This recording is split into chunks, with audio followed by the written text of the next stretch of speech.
What are some strategies for bidding competitively in Amazon PPC auction?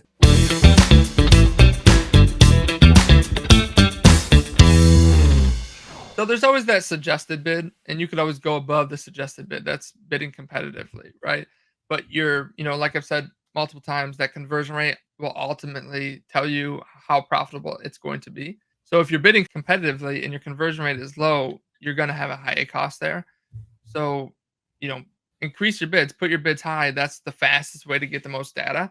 And then you could figure out, okay, how did I perform? And then adjust accordingly. Yeah, because nothing signifies relevance to Amazon more than anything other than someone voted with their wallet.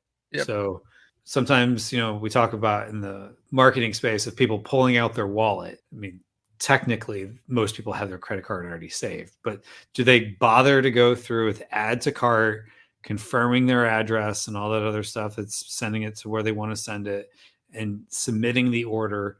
That the pain of giving away that money to Amazon versus what they want out of they're looking for, does your product tip those scales? And if it doesn't, then you can bid $100, but you're never going to rank for iPhone case if you're selling pens because it's not relevant. And then as you get more and more into relevancy, it comes down to conversions.